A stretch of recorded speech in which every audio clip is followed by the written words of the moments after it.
Hello,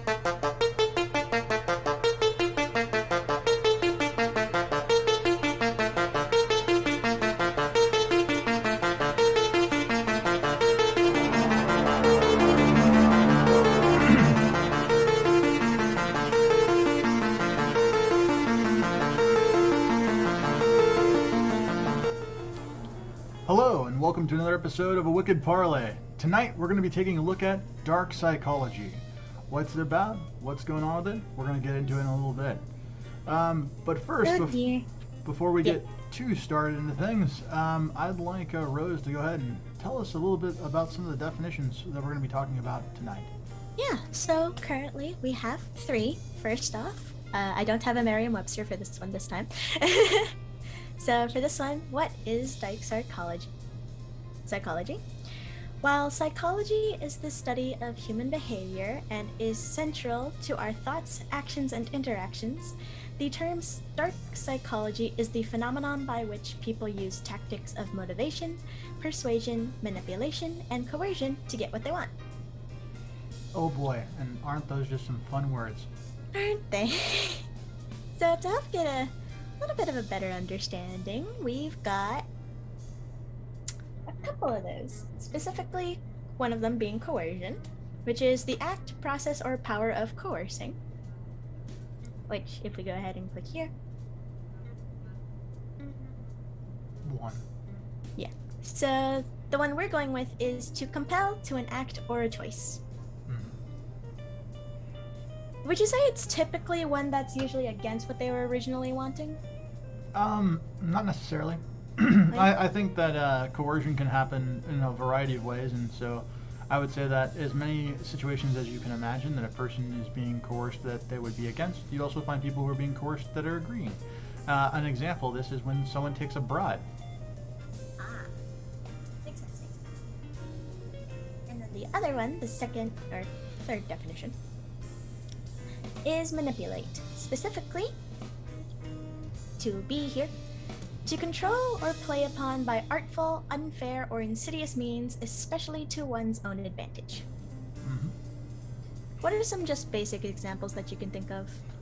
When an individual, essentially I would say dictates or uses some sort of linguistic ability to manipulate the actions of another individual by forcing them to do something that they otherwise wouldn't do.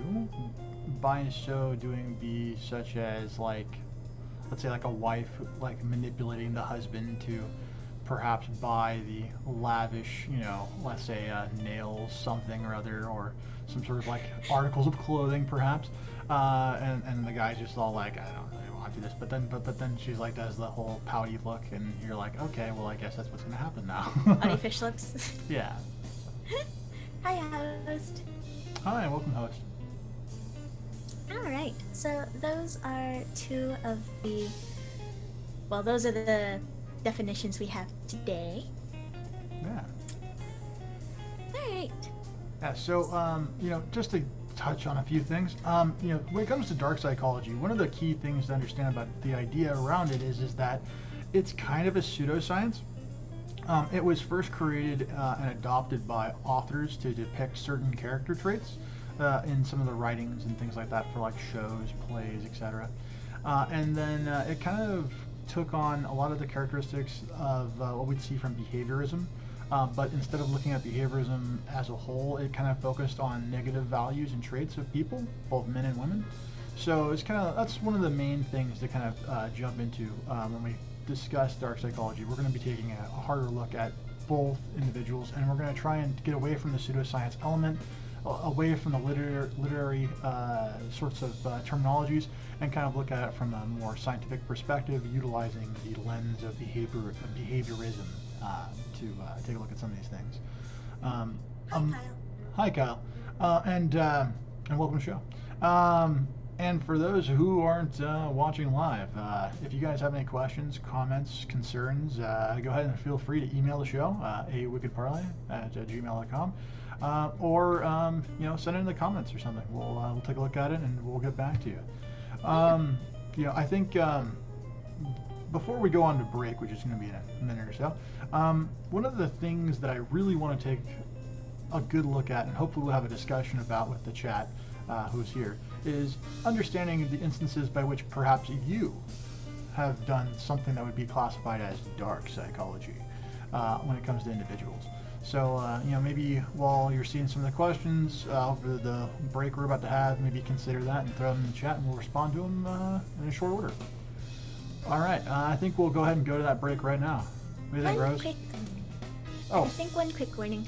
So some of the topics, because we are talking about dark psychology, and it's about, manipulation, coercion, motivation and persuasion to kind of get people to do what they want. Some of the instances that may be used as example could potentially, trigger some people. Oh, yeah. I think. Yeah, I mean, it it's could. It's a potential. So, just again, take care of your health if anything happens to trigger. Yeah, definitely. Do so. All right, and we'll look for those particular comments and things in a few minutes. We'll go on break right now, yeah? Mm-hmm. See you in 2 minutes.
Hi, well, we're back.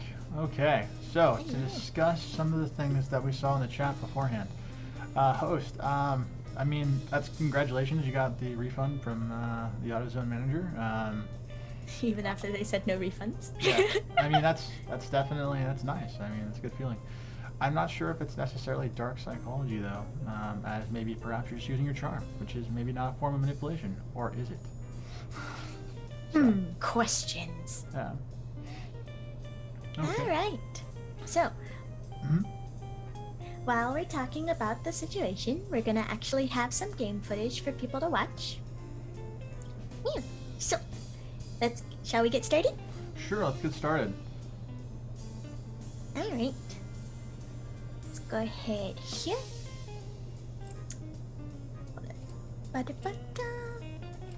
Alright, first question, which is kind of briefly covered in the definitions, but we can go into more detail now. What is dark psychology to begin with? Alright, well, dark psychology, for the most part, as I mentioned before, was a literary tool that was used by writers, particularly people who were developing plays and books, at trying to put together a sort of quasi anti-hero personality, but wanting to give that character more in-depth traits. They started borrowing concepts from what I would assume would be behaviorism, but only the negative traits. and that's what kind of built up the particular ideas surrounding dark psychology. However, as such, with all things, particularly literary-wise, they do eventually branch out into a whole bunch of different fun little ways. And dark psychology was put forth to see if it would be adopted by certain people in the profession, and no one really took it. But there's a lot of, obviously, since they borrowed so much from behaviorism, there's a lot of things that you can kind of pick out. And what you actually find is that modern media today, particularly people who are writing stories for TV shows and movies, use a lot of dark psychology and the concepts surrounding the particular thing in their characters. And as such, with social media and TikTok, etc., right? They utilize a lot of the concepts that they see in TV shows to, we'll say, make a fake reality and promote it as their own. And so you see people actually utilizing things in a way to make an impression of sorts in their life based on certain tropes and concepts that are found in fiction, such as dark psychology. So that kind of gives a little bit of a background, at least in the beginnings, of how it's going to be used. Of course, as we discuss things, we're going to be taking a look at a more behavioristic outlook on certain things. And so in that particular way, we're definitely going to try and stay in the realm of the real rather than the pseudoscience range. So, yeah. All right. So, and the question, does the question, does torture fall under dark psychology? I think that depends. I think, is it torture for real or torture that's play? Because I think that if it's torture for real, then no. But if it's play torture, perhaps. Yeah. Why wouldn't the actual torture be considered part of dark psychology then? Well, first of all, actual torture is its own sort of thing, like on its own, right? But also keep in mind that dark psychology, at least the parts of it that we're going to examine, are based in behaviorism. Behaviorism wouldn't look at necessarily torture as an acceptable thing. It would be a deviant behavior, and so it would be, not in the normal realm of behaviors that are acceptable, and as such, wouldn't necessarily fall under that umbrella. Okay, so we're talking about just the norms. Yes. Rather than any exceptions. We're okay, because I was about to say. We're not looking at exceptions or extremes necessarily. I mean, if we do look at an extreme, it'll be only in the briefest of lights. That's the reason why I said that, like, if it's like for real torture, then that's a whole different ball game altogether. Yeah. But if it's play torture, all right, like let's say it's part of like a kink or something like that some people might have, that actually does fit under dark psychology because you can use certain coercion, manipulations, and other things to elicit certain responses. Interesting. Okay. All right. And then a real quick question about the literature, which we'll get away from in a minute. Okay. Is A Clockwork Orange under the literature umbrella of dark psychology? I don't know anything about the Clockwork Orange, so I couldn't answer that particular question. Neither can I. I'm sorry. I would like Kyle, if you could provide some clarification about that book, feel free to. I will say this though, like if it's a book, then perhaps. I've never read it. There's a lot of books that kind of fall under that particular theme, so it's entirely possible. It is a pretty common trope nowadays to create a anti-hero with a kind of like a dark, like kind of demeanor, and then that person goes through some sort of redemption arc throughout the course of the story. And that's how they utilize the dark psychological elements in the book. An example of this is if you're a big fan of Supernatural, the pathway in which Dean Winchester takes in Season 5 and Season 6 is a great example of the dark psychological element in television. So, wait for some clarification. So, what are some of the distinctions that separate dark psychology from, say, dark female psychology? Like, what is dark female psychology? It's a type of dark psychology, but why does it need that distinction? Well, I think that it probably has to do with the fact that, as of course you're probably aware, there's a thing called dark female psychology as well as dark male psychology. Both of them are looking at the different motivations and underpinnings that are around certain elements involved in the particular characteristics of the different genders. And so you can think of it like certain elements of masculine traits have inherently the ability to coerce or manipulate another individual, which is a critical element when it comes to dark psychology. In the same way that the sex appeal of a woman could be utilized to coerce and manipulate, could also be under the umbrella of dark psychology as well. So, okay. So yes, there is a distinction, and I think it has to do primarily with the way in which it's being used, and often the way in which it's portrayed. Okay. Okay.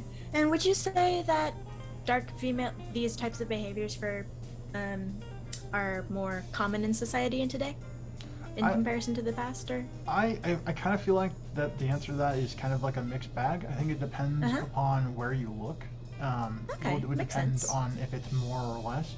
I definitely think that when you look at how certain characters are portrayed on TV, and when you look at how certain characters are portrayed in movies, that you see a direct parallel to people in the real world posting things on Instagram, on TikTok, etc., that elicit certain responses that are indicative of the traits that are depicted.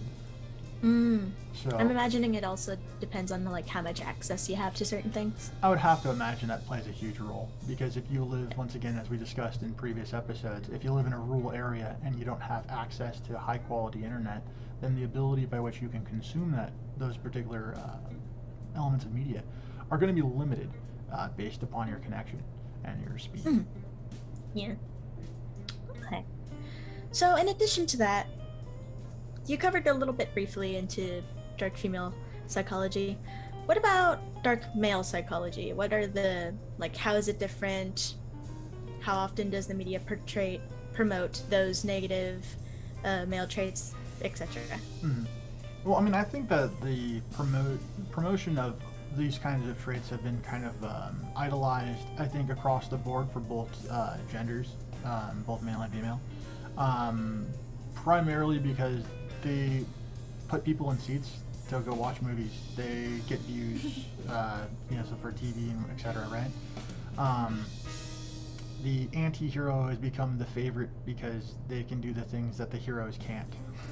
And so you can kind of have a more dynamic character, and as such, when people see that, they want to imitate those things. I think that the masculine things, you often find this whenever you look at people who are living in the business world, particularly take on the certain tones of these masculine traits that prevent, I would say, more docile responses to be the norm. You see people be more stern. You see people who are typically fighting against what I think would be considered casual discourse in favor of being more abrupt and maybe a little more harsh with some of the words in which they use and the interactions they have. Okay. Alrighty then. I mean, I just need to digest that a little bit. Yeah, we can kind of look at the dark female psychology a little bit too when you consider the fact that so many people are ruled by essentially what they post on Instagram, and you see people who are essentially advertising themselves online like a piece of meat, to try and get people to follow them and for certain views for depending on the content, Anyways, we'll talk about some of the other stuff in a little bit later. Yeah. We'll cover it in more detail later. But yeah, that's the gist of it. I mean, I think that as much as you can focus on one gender, you can focus on the other. There's good and bad wherever you look, and I think that when it comes to dark psychology and the ideas surrounding it, I think you find that most people who do certain things, particularly who are motivated by manipulation, that get a sense of excitement from doing harm to others, those particular types of people will latch on to these ideas, and we've in our culture today, we kind of almost worship them to some extent, and that kind of is say not a good thing. So just a surprise question real quick, because it's something that just popped into my head.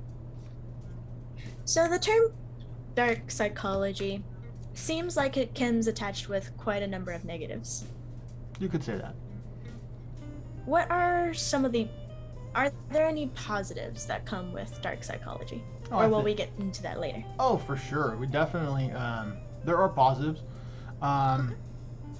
We can talk about a couple of things, I think. I think the first positive that you can associate with it is the fact that individuals whom have this idea of kind of trying to imitate these particular characters, they have the ability to explore perhaps some things that the average person wouldn't even consider exploring, which makes them potentially more rounded as a person. It also means that they might be prepared in certain circumstances that another person might not. I can imagine, for instance, a person who might be a little more, we'll call them edgy in real life, right? If they're up for promotion and that they get passed up on a promotion by somebody else, they might be more assertive about how they feel about it, and that could potentially give them another shot at a promotion, or it could get them fired. But we're looking at the positive here. Okay, it could potentially show the level of assertion that maybe the higher ups are looking for. You could also say this too, in the world of business, people who are narcissistic, people who are sociopaths, typically do extremely well in the business world, particularly the corporate level of business world. Oh Lord. Because of the fact that in that part of the world, or that side of the world, the things that make you successful are the things that are inherently natural to psychopaths. And so, like, it's kind of terrifying. Because to be a psychopath, you have to basically have no compassion for other people. And dark psychological traits typically are elicited by people who are psychopaths in nature, or at the very least sociopaths. Alrighty then. Yeah. So I would say that yes, there are positives, and yes, we can talk about this later. Okay. But yeah, that's just a little tidbit. Are there any other comments you want to go over real quick? We can take a look through if you will. Let's see here. Yeah. Kyle's torture. Uses behaviorism, positive punishment, giving pain. If you don't do what I want, negative reward, ending torture. If you do what I want. Yeah, you're 100% right about that particular thing. But once again, it's not dark psychology. Dark psychology borrows tropes from behaviorism. Not behaviorism itself is the same. So that's the reason why I didn't go down that particular road. But yes, you are 100% correct in that particular way. Okay. It seems like dark psychology is a story trope for writing characters. Yeah, 100%. It's 100%. That's where it comes from. We can see so many. Yeah, that's where it comes from, honestly. Let's see here. And then an explanation about A Clockwork Orange. The main character is an out-of-control teenager who beats people up. He's tortured to associate violence with nausea, so that if he's violent again, he can't fight back. Aye. Well... Yes, I would say that probably is under the dark psychology envelope of sorts. Yeah. And then host is chopped. This one was about the prime Instagram. beef. That was a fun one. That is a funny one. Good one, host. All right, we ready? Yeah, let's go. So, we've gone over a gist of dark psychology. What are some other examples of actions and behaviors that people do that fall under this category? You've mentioned manipulating for getting items when shopping with the wife and husband. You've mentioned somebody getting passed over for a promotion and being more assertive about it, which could either fire or get them another shot. What are some other things? Well, one of the things that we kind of touched on briefly was the idea of someone being bribed. One of the things that often, I think, gets not talked about nearly enough is the fact that many people can be coerced to do certain things by bribing them. This could be trying to get a table when you go to a place for a nice dinner, and you slip the guy like 20, 30 bucks, something like that. All right, let's be honest here. 20, 30 bucks is nothing. All right, that's more like the 50, the 100, to get into the club or something like that, right? Yeah. Just slip the doorman something. I think that bribing someone is a form of coercion. And that's something that probably happens all the time. I think other potential actions that I think often probably should be expressed has to do with the way in which things like OnlyFans exists, and the fact that so many people basically join OnlyFans and donate or / give money to essentially individuals for a variety of reasons. And let's pretend they're not all adult, but let's let's also be real here. It's an adult. And so, like, I think that, like, the people who, you know, are on OnlyFans and are doing those particular services, they're utilizing the manipulation of a combination of both their sex appeal, as well as their femininity in the case of women, and perhaps the masculinity of men in the same way. And I think that while that is a shitty thing, it's also it just shows where society is today when it comes to those particular things. And I think people who engage in this type of behavior likely are doing so not because they want to, but because it's the only option they have. And that's the reason why I find it a form of coercion / manipulation on the part of the people who profit from these particular venture. That's it. Huh, alrighty then. So, like, if they do it because it's like they don't have an option otherwise, how much do you believe that misinformation or other people play a role when it comes to engaging in these behaviors? Oh, I mean, like, well, first of all, like, other people are always involved in these sorts of things. I mean, at the end of the day, like, on Saturday's episode, we're going to be talking about online dating. And online dating has a lot of things that are interesting going on with it. But the biggest thing that's going on with it that's probably intersects with this particular thing has to do with the fact that women have created an unrealistic level of expectation for men to attempt to live up to. And because of this particular problem, it makes, you can think of it like as a marketplace. And essentially women have priced themselves out of the marketplace. And so it forces all the men to their only level of female interaction is through like sites like OnlyFans. And these women understand this at least at some level, and so that's the reason why they're utilizing what they have to essentially be an average looking girl, but yet demand for an extremely high price when it comes to things, and then they essentially get their fans, you know, to support them in that particular way, and it eats into the whole idea of coercion and manipulation, because at some part all these people have to know what's really going on here. And so, like, it's kind of like a weird thing to say, but like, really, the situation that everyone finds themselves in today are always going to be a combination of environment and timing, of which most people have a say in one way or another. Like, if you have parents, if you're here, you did have parents. At some point, they decided to have you. You are here because of a consequence of their actions.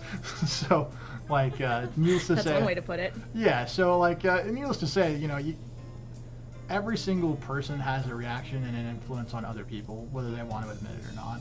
And so, like, the dark psychological elements involved in the particular decision-making processes of individuals, at least if you want to look at it from the behavioristic side, the negative traits, the ones that you can prove for sure, the manipulation, the coercion, etc., right? Like, all of those things feed into what I think are basic responses that most people have throughout their entire day. I think that, like, everyone does these things, at least in some little way, which is why every single person, when they come across a character that is written in this particular way, they're easily able to identify with, because they see little bits of themselves in that particular character. Maybe not to the same extreme, but... yeah. Everybody's got a little bit of darkness. Yeah, and I would say that always embrace the darkness, because, you know, if you don't embrace it, you won't understand it, and if you don't understand it, then it's a part of you that will always be a question mark. And it's better to know than not know. Alright, how are you feeling about potentially taking a break here? I think we'll take a break right here. It seems like a good spot. Yeah. Next up, after our 2-minute break, we're going to be talking about some of the effects on society due to dark psychology. So feel free to start thinking up of questions, and we'll be happy to look at the comments after the break. Or do you want to take care of this friend right now? No. Okay. Alright, see you in 2 minutes.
Hi, and welcome back. All right.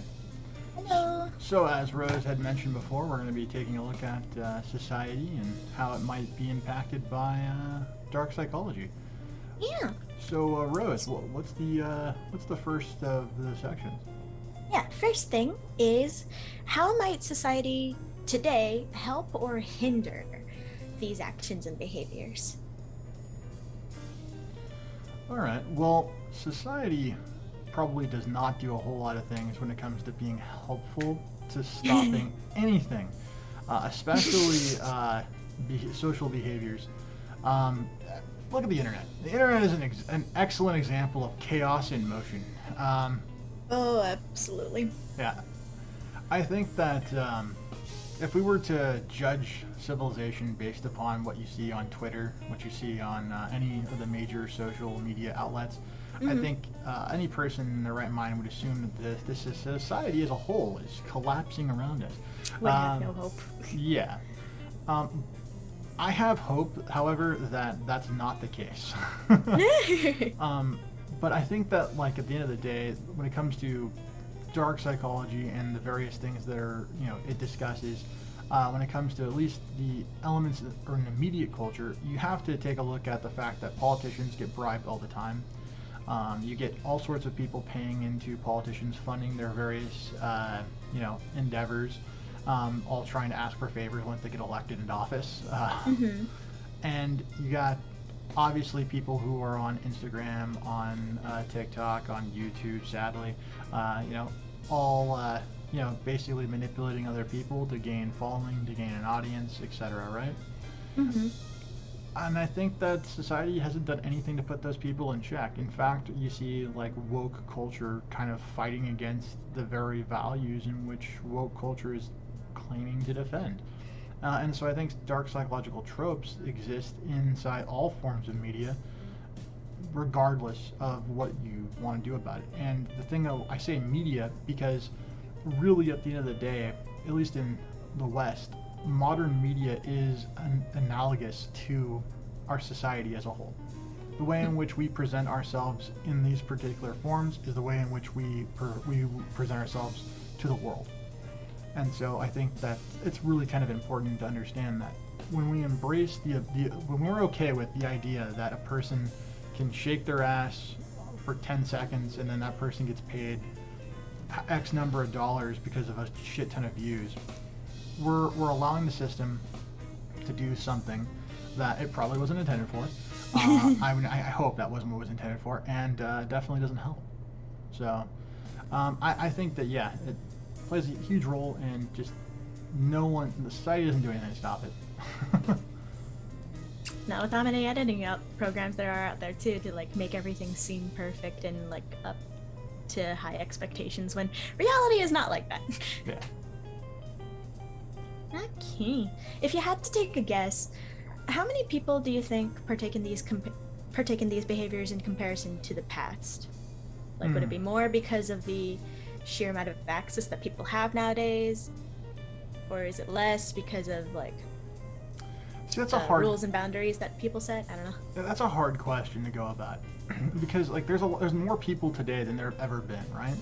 Sure. And so like there's more people for that to be compared against. So if you were to take the average number of people and compare them, I think even then you probably would say it happens more. And I wouldn't even say it's because of access. I think it's because you're bombarded with media from all angles. I mean, think of it like this. I'm a person who does not use Facebook at all. No account, never done it, right? But yet, not only have I heard of it, but like I still get bombarded by equivalently Facebook-related stuff all the time. So like I think inherently the answer to that is it has to be, of course, more now, and it's not just because there's more people, not just because you're getting bombarded, not because you have more access. I think it has to do with the fact that as society, by and large, we have grown to both accept, appreciate, and almost like deify some of these dark traits that we find. And it's just, I mean, is it good? Is it bad? Time will tell, but probably not. Probably not good. All right. That's a yikes to think about. Goodness. Yeah. So host has an interesting little thing here. Yeah, sure. Replay Girls was a YouTube trend. They gamed the algorithm to get a bunch of clicks. More clicks equals higher recommendation priority, and more clicks equals more dosh. Well, Yeah. I mean, that's one way. That's the way people. The YouTube algorithm is just a. Yeah, no, it's like we have what 37 subscribers. I think so. We get like what is it like on average 6 people watching, Maybe. something like that. So we're a pretty small channel. I mean, like small, but we appreciate all the support people give us. Yes, we really do. Thank you all. But we don't manipulate the algorithm in any way, shape, or form because clearly If we were. there would be more people watching. All right. So, obviously, there's some issues with this type of behavior, Yes. as you've mentioned before. Mm-hmm. So, like, what are some of the potential problems? Like, what are some other potential problems because of this? Like, what are some what are some misinformation that's being spread as and taken as truth? And, like, why are these actions dangerous to people in general? Well, I would say that the answer, of course, is that yes, misinformation is being spread around. I think that the dangers of all this stuff primarily have to do with the fact that they destabilize society in a way that's unpredictable and ultimately damaging to people. I don't think that the adoption of certain, we'll say, manipulative traits, certain things of coercion, are things that are good things for people to regularly do and for them to be seen as a good thing. I think, getting the one up on someone, for instance, like with host's earlier thing about, being able to get a refund even though there was no refund supposed to be offered, is a nice thing that should happen once in a blue moon. And it's one of those, like, that's great that it happens. But what really sucks is that some people think that should happen every time. And when that becomes the norm, when that becomes the every time thing, then they keep on pushing the envelope for more and more unrealistic things. And the thing is that depending upon if you're a good-looking person, you could theoretically push the envelope and make those things happen. So it twists and warps your perspective. And it can be quite problematic because at some point, eventually, reality has to set in. And it can be quite the shock. Mm-hmm. In addition, It's like, is reality gonna kick you in the butt? Yeah. Which it more than likely will. And how do you react to that? Are you gonna break down or are you gonna roll with it? I mean, I don't think they're gonna roll with it. That's for damn sure. They're gonna shatter, and then someone's gonna clean up the mess, or they're gonna have an unflattering end, a self-deletion of sorts. And I think that that might be one of the biggest problems that society is going to have to deal with is that the concepts that are put forth in dark psychology, getting away from manipulation for a second, but really starting to look at some of the destructive tendencies when it comes to certain behaviors. These things are not good for a person's health, not good for their mental health, and so I think that we're going to see an increasing amount of people who are going to have health problems, people who are going to have drug abuse issues, people who are going to have mental health issues, and the children and the families of these broken homes are only going to create an exasperated problem. So in addition to having these particular issues with individuals, but they have a ripple effect that creates across generations. And so I think that's probably the danger of these particular types of ideas being promoted, is the fact that it just has an unchecked ripple effect throughout time that makes problems worse. And there's no real way of stopping that now that the ball's kind of been rolling. And it doesn't seem like there's a lot of people who want it to stop either. Yeah, I mean, I think it's fun to kind of see that every now and then. You get like a Dirty Harry, or you get let's say like an Avenger, or some character that does something kind of ridiculous, crazy, over the top, right? And it allows you to kind of live through the experience of some sort. But if it becomes your everyday, if your whole perspective of reality is warped by these dark traits, then it really has a damaging effect, and it concerns me, if I'm being honest. Fair, yeah. If the dangerous becomes the norm, and then what's even more dangerous, and then it just keeps cycling through, and it's just that just sounds like death, to be honest. It can create a spiraling effect that definitely is a drain to the system. It is a drain to the people and the families that are involved. It's just not good all around the board. Alright, let me check the comments real quick. Anything you want to comment on? I like Kyle's response of I was saying earlier. I think you can recognize your darkness, accept your darkness without necessarily embracing it. I poop every day, I accept it, but I don't need to give it a hug. Yeah, that one was a funny one. I liked that one. It's pretty funny. What about host commented the same? I let my darkness work for me, let it run wild when it benefits me. Oh god. See that right there, that's the problem right there. That's the problem. Yeah. Because you can't just let it run wild. You need to have a leash on it. I think you should understand it and then cage it away. Like that's me personally. I mean, like, but I mean, hey, that's my take on things. You don't have to always have my take. So. Like sometimes it could be useful. Yeah, sure. All right. So let's move on to people now. Okay. So obviously people. Okay. Let me rework that. Okay, sure, yeah. We'll rewind that. No one heard that before. It's fine. No, absolutely. Heard nothing. Heard nothing. Anyway, so a lot of people typically use these type of behaviors on the opposite sex, or whoever they may be attracted to. Don't know. Sure. That can be anybody. So how do these behaviors affect the opposite gender? We'll cover that one first before we talk about same gender. How do they...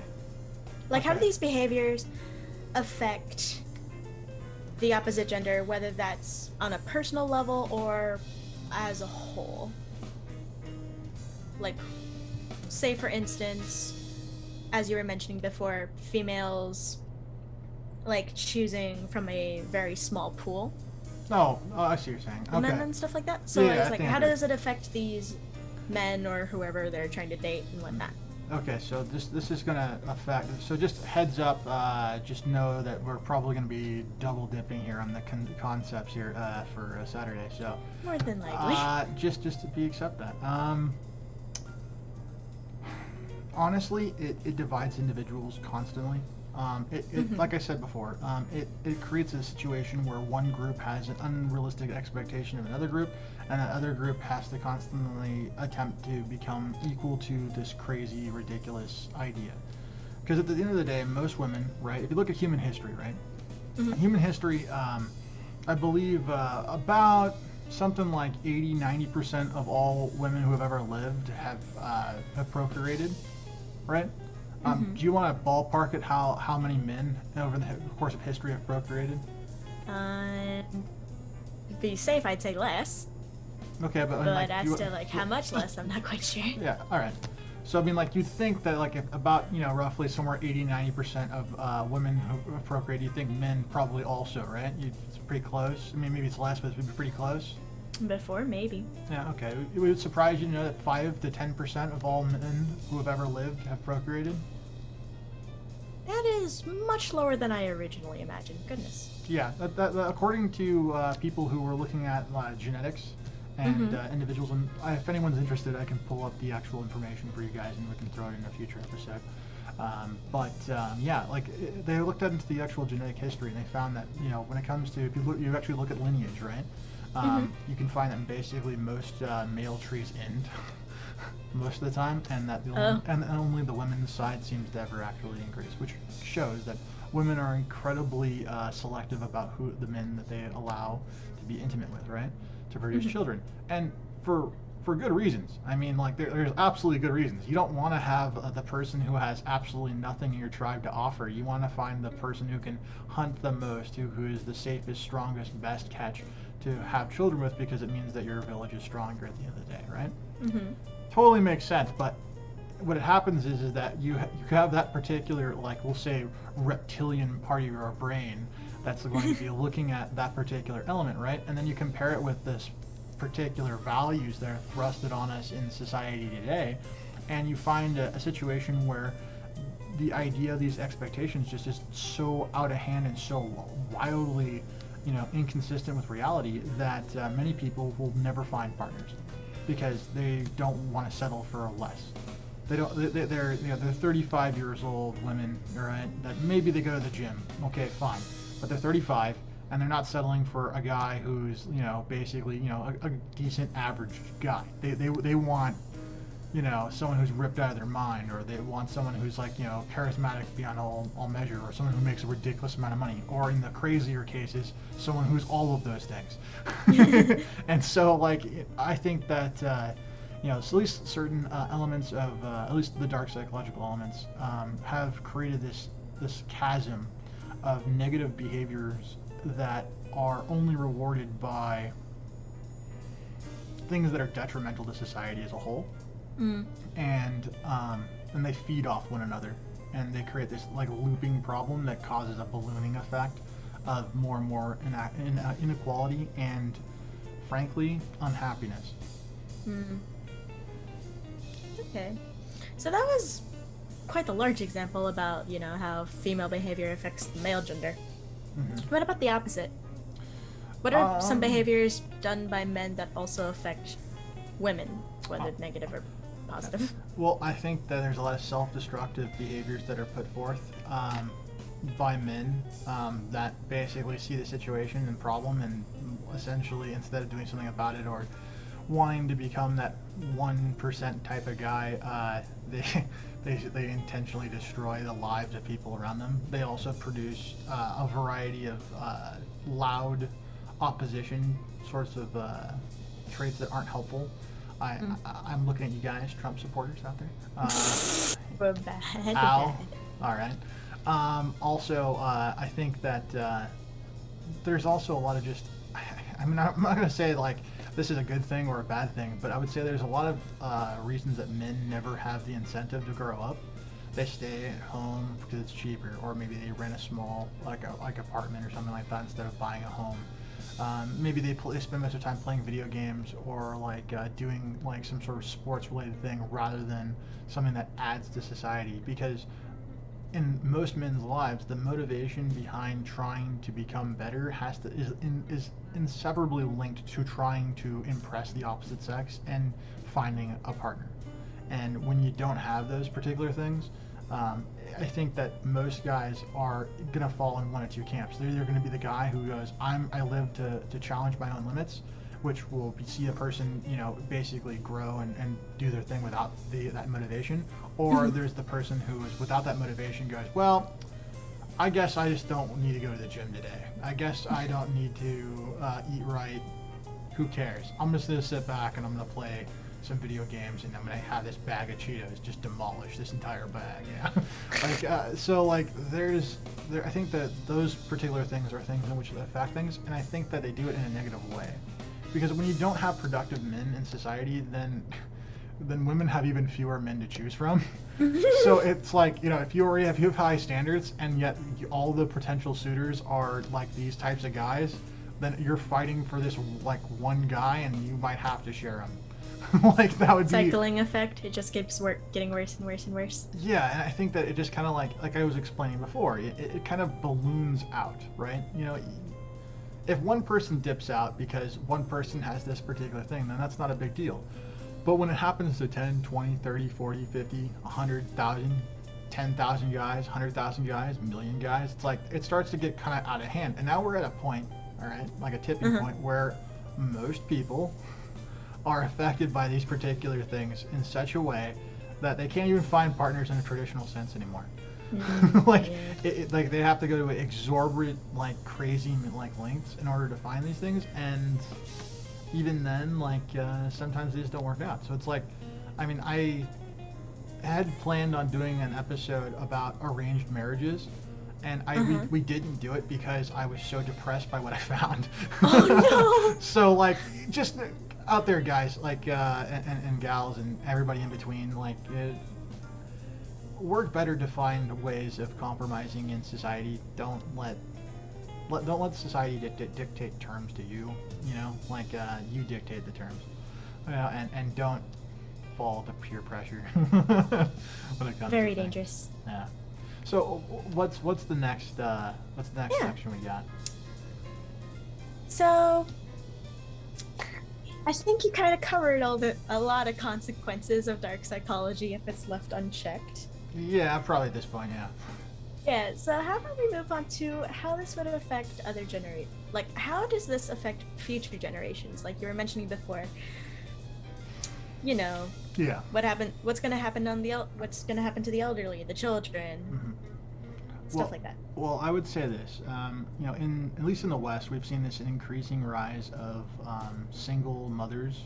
You know, raising kids, and Single parents, yeah. yeah, well, well, I'm gonna say single mothers for a reason because the courts, like 9 times out of 10, give custody to the woman, and even though that 1% does happen, it is under the most rarest and craziest of circumstances, and it just men don't get a fair shake legally when it comes to children and separations and things like that. Yeah, that's a whole episode, honestly. Yeah. When it comes to the actual like situation involved with the future, of course the future is unpredictable. It's tenuous at best. Anything that I might say is, of course, going to be opinion based. But I think I'll take a stab at it from a logical perspective. Okay. Sure. So if you find that individuals basically latch on to this idea of being, we'll call them hyper edgy, by utilizing dark psychological traits that they find appealing, and they just incorporate them as part of their identity, and then you see these particular ideas being kind of like the forefront of who a person presents themselves as, then they're going to obviously be undesirable by a vast portion of people who would interact with them regularly, which would of course lead them down a series of roads that could have them bump into anything ranging from drug addiction to alcoholism, to some sort of depressive states that's requiring some sort of psychological help, among a myriad of other things. While I don't think that very many positives exist when it comes to particular elements of dark psychology, I do think, however, that the effects that the negatives have are extremely obvious, and so I think that if this becomes a continually growing trait, then we're going to see less couples, so you'll see a lower number of children being born in countries, which we already are seeing today. You will see that, like, when we get old, that there won't be homes to be able to help provide services for us because there weren't going to be children born to be able to be nurses and doctors, etc., for those homes. You're going to see that home life themselves will become unstable, and you'll see a lot more instances of mental illness throughout the world because you're going to have broken homes. Any person who's ever lived in a one-parent household can understand 100% that they could have the best parent in the world. One parent is never going to be as good as two parents because simply they're going to have to divide their time between work, supporting you, and their own lives. And if they sacrifice their own life in the pursuit of work and supporting you, then they're going to resent you for it. And that's going to cause relationship issues when you grow up. Or maybe this is something that explains some behaviors in relationships that people who are watching this today might have experienced, unfortunately. And the thing about that is that the more instances that we have of this, we really just completely corrode the fundamental basis of how a person develops. And if you destroy that basis, then you create not only an unstable generation of people, but an unproductive generation of people. Because one of the things that's really important about the traditional home that people often don't acknowledge as much as they should is the fact that it's where you get the grounding for the basis of your entire life. It's where your work ethic comes from. It's where your personal values come from. And it really is kind of the launch pad for how you conduct yourself in the world. And I don't want to beat this drum too hard here, but I think that it's important to understand that if you embrace unorthodox ideologies, then you inherently create an unstable element in your overall disposition, which can be picked up on and imitated by others, which ultimately come at your detriment.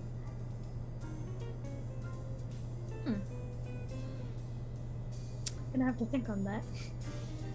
Mostly is like what type of behavior I could probably try and change in myself and whatnot. Well, I mean, I'm not sure if you exhibit any of these particular behaviors. No, but I would like to try and fix it if I do. I mean, perhaps. I mean, self-exploration is always an important thing. Mm-hmm.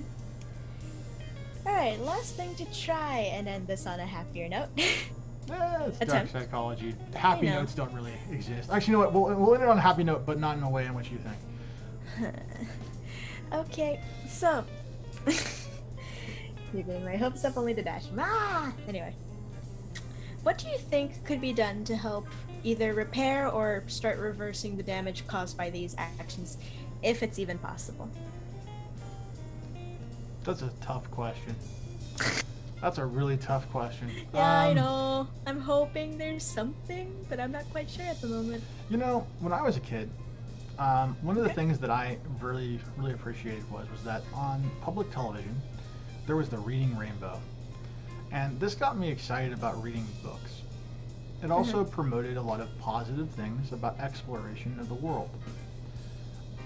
I wonder, I'm not sure if this is necessarily a fix, but I wonder if we had a more conscious effort in the pursuit of general education in a way that excited people. If that could be a catalyst to reverse some of the negative consequences of media.